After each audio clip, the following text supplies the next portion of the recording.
Hey there, thanks for tuning in and taking the time to watch this short video.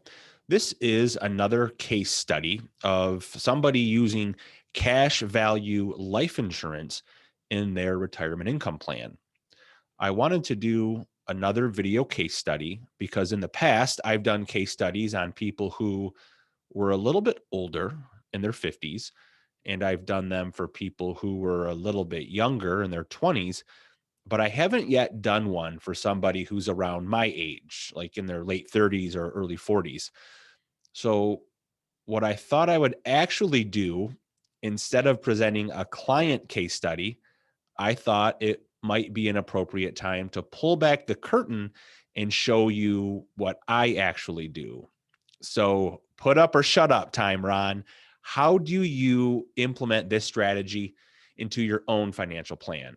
So, I am going to show you the details on the policy that I most recently bought here in the fall of 2020. So, I'm going to share my screen so we can have a visual here so you can kind of follow along with me and see see the logic and see how this all works. Okay, so I'm just going to walk you through my plan. And what I'm showing you right now is it's going to end up being a calculation for the capital equivalent value of life insurance. So when I work with clients, I often ask them a couple of key questions.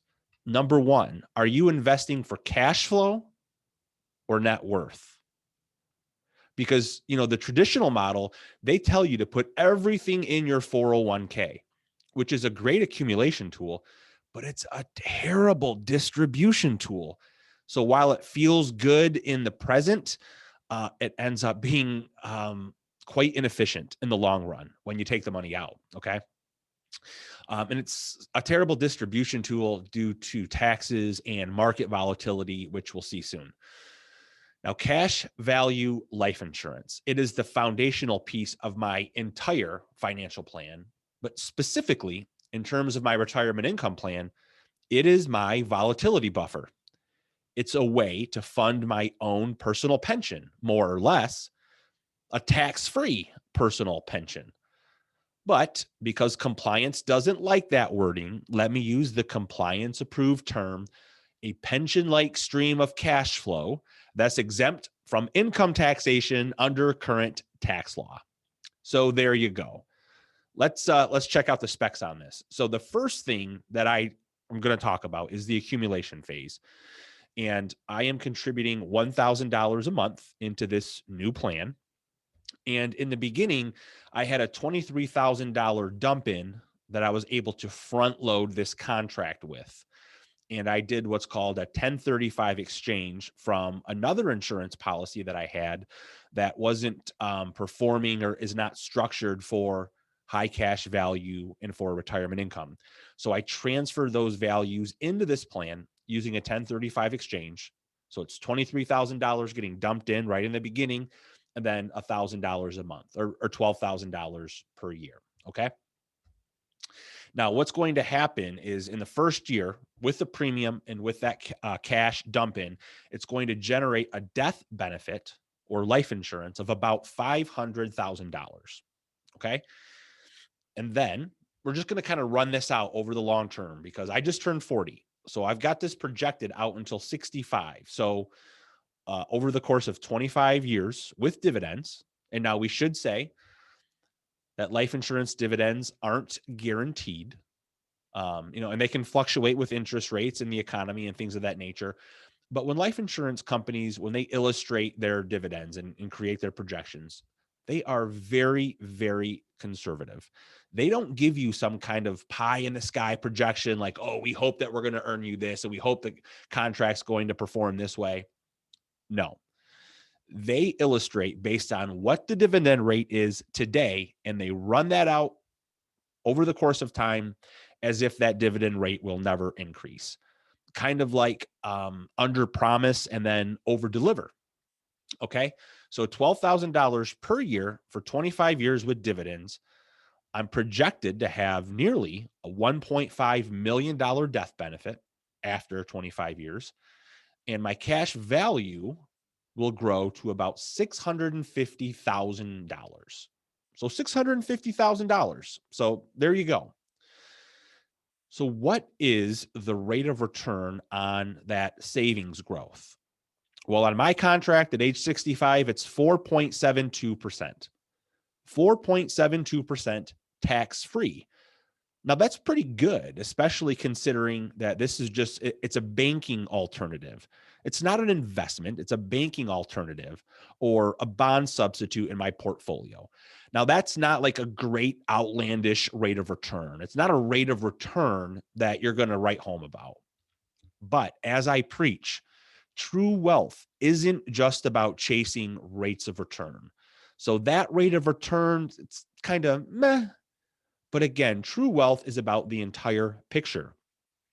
It's about the distribution mechanism and the efficiency of that distribution mechanism, being able to spoon off cash flow in retirement. So that's number one, is the distribution mechanism. Number two, how the tax code treats those distributions. And then finally, number three, how those distributions affect the taxation on your other government retirement benefits. So as we go through this, you'll see very quickly why wealthy people use cash value life insurance in their financial plan. So let's take a look now at the distribution phase, because that's where this gets really exciting and where this strategy or this product really shines. Okay. So during the retirement distribution phase, I'm going to be able to take out a 6.1% distribution rate from my contract. Now, what I did for myself is I ran a projection of a 25-year income stream or a 25-year pension cash flow till age 90. And so $650,000 at a 6.1% distribution rate, I'm projected to be able to receive $39,653 of annual cash flow in retirement every year for the course of 25 years. So nearly $40,000 of cash flow from this life insurance contract. Now, this money is completely income tax exempt. It's not even reportable on an income tax return. Literally, I do not file taxes on this distribution. Okay. So it's literally net spendable income or spendable money in my hand of $39,653. Now, let's compare that income or that cash flow to the traditional method of a 401k. And I want to start with the end in mind, because my big gripe with the 401k, most people don't begin with the end in mind. They simply start contributing to their 401k because they've heard that they're supposed to, but they have no end game or no exit strategy. They've got no spend down plan for this money, and they have no idea how the distribution works or how the taxation works. So let's go through this. So again, to mimic what would need to be done in the 401k or the IRA. And again, we're going to reverse engineer this, and we're going to come up with a figure that's going to show you the capital equivalent value of this life insurance contract. So again, we're going to start with the end in mind, what we want, what we desire. We want to match that after-tax spendable income from the life insurance contract. So $39,653 per year. Now, in a 401k, as you pull that money out, you have to pay the tax rates at that time. So I'm going to be conservative, and I'm just going to use present tax rates, like today's tax rates. So let's go ahead and just assume a 15% federal income tax bracket. State of Michigan is 4.25%. I'm just going to round that up to keep the math easy and just make it 20%. Now, look, I know what you're thinking, but Ron, there's $27 trillion in government debt. Social Security is broke. Medicare is insolvent. Taxes are going to have to go way up. Listen, I agree. I completely understand what you're saying, but let's just be conservative and use today's tax rates, because we have no idea exactly what the rates are going to be in the future. But just understand that when tax rates go up, it will greatly increase the capital equivalent value calculation that we're going to come up with. Okay. So if we want $39,653 net and we have a 20% tax rate, that means we'll actually need to withdraw $49,566, pay that 20% tax in order to net the $39,653. So now we have our gross withdrawal needed, $49,566. But now we have to work backwards to see how much money in this big pile are we going to have to accumulate to distribute $49,566. So we're kind of working backwards here. We're reverse engineering. And in order to come up with that number, we need to know the safe withdrawal rates. So the safe withdrawal rate is based on economic research, and it's based on market research. So this is done by the financial institutions, economists, and researchers, and they all say that the safe withdrawal rate is 2.8%. Just 2.8%. Now, for our purposes, we're going to just round it up. We're going to go ahead and say 3%, and that's what we're going to use for our safe withdrawal rate. And this gives you a reasonable chance, a 90% chance that you won't run out of money during retirement. Now, some people may be familiar with the old number. They may be familiar with the 4% rule, and that's what all the Monte Carlo simulations were done on. They may be familiar with William Bengen in the Trinity study. But what we have to remember is that research was done in the early to mid 1990s. So that was pre-dot-com crash, pre-2008 financial meltdown, pre this era where the government has said, or the Federal Reserve has said, well, we think it's just a good idea that we're going to keep interest rates at zero for over a decade.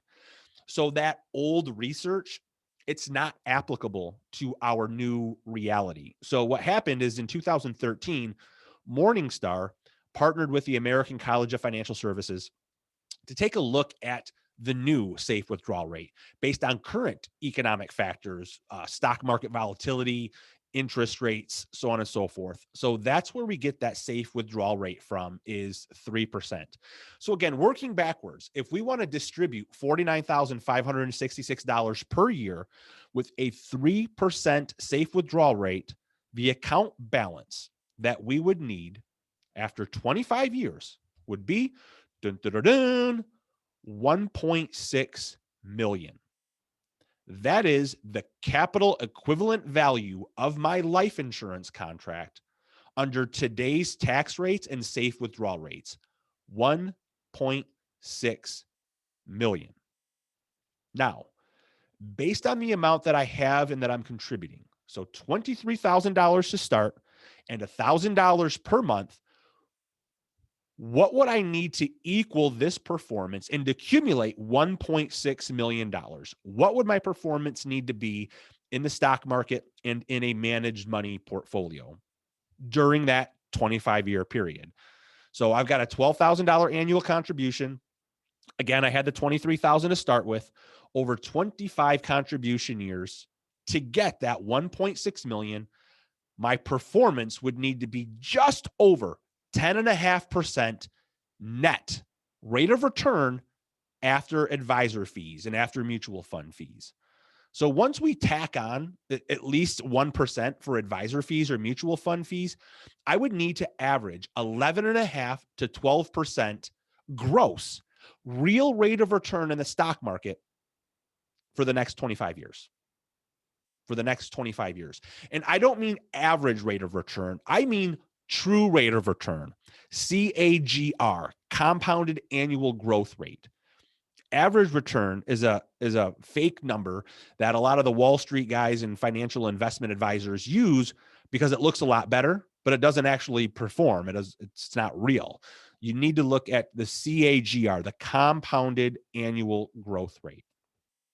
So that's what my investments would need to do, about 12% gross rate of return on average every year for the next 25 years. And here's the thing that I can tell you. Since the new millennium, in the year 2000, for the last 20 years, you know what the S&P 500 has averaged? Real rate of return, CAGR? Just 6%. Just 6%.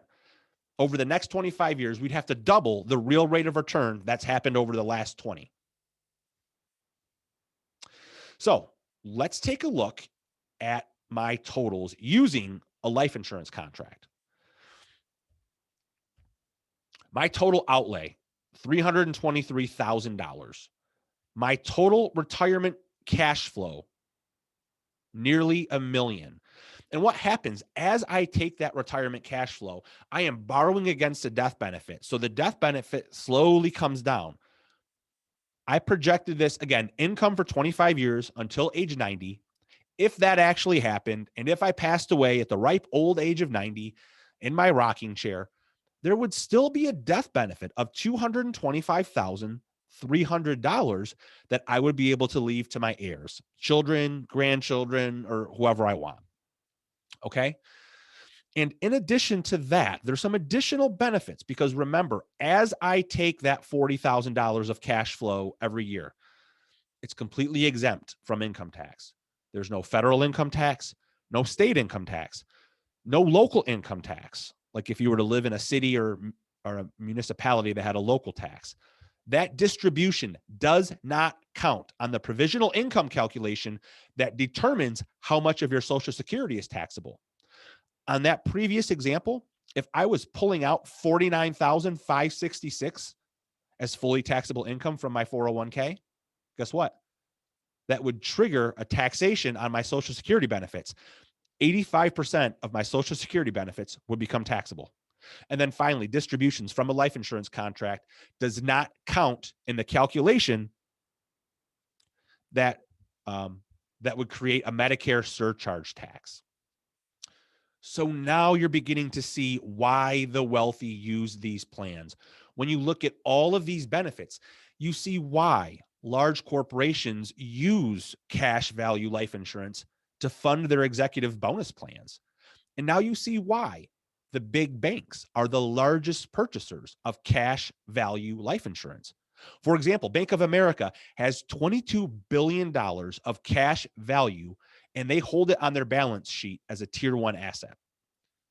Now you're beginning to understand why the top wealthiest 1%, they own 22% of all cash value life insurance assets. You know, entrepreneur, business leader, speaker, and best-selling author Chris Brady, he says the following in the book that he co-authored with Orrin Woodward called Beyond Financial Fitness. I'm just going to read it to you here. He says, "Don't be too quick to listen to the pat answers that critics often give, such as buy term insurance and invest the rest, or just say no to any type of life insurance that also develops cash value. For some reason, these two phrases have gained quite a bit of traction in the marketing that's done to North America's middle class. And unfortunately, this advice is often heeded. But the wealthy do not agree, and they don't behave that way. They buy massive cash value life insurance policies, and they max out the contributions." Powerful stuff. So what is it that the wealthy people know, that all of these large entities know, that the big banks know? What do they know that the average guy doesn't?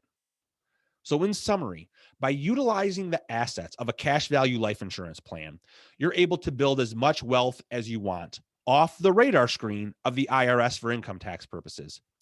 You have access to the capital during your working years without the 10% penalty like you would have on a traditional 401k or IRA.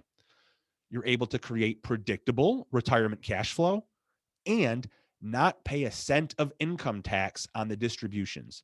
And on top of that, as you saw in my plan, it can help to create generational wealth where the heirs won't pay a cent of income tax. So here's the thing. I can take $650,000 of cash value equity within my policy, carve the taxes out of it, and then let you spend it as if it's 1.6 million. And I don't have any market risk. I don't have any index that I have to follow. I don't have any complicated investment plans or schemes. And because it's not reportable as income, I don't care who gets into the Oval Office. So repeat after me. Life insurance is not a 12% rate of return, but the tax code will allow you to spend it as if it is. So it really just comes down to this. This is the foundation of your retirement income plan. Do you want that foundation to be predictable or just probable? Because the stock market will probably perform, probably, maybe. Or do you want to sleep well at night? Why would you put your entire retirement at risk? And I want to leave you with this last thought. You see, Wall Street, they love the 401k. The Internal Revenue Service, they love the 401k. Let's say, for example, if you were one of the lucky few who became what they call a 401k millionaire. Under current tax law, $400,000 of that money, it isn't even yours. Only $600,000 of that money is yours.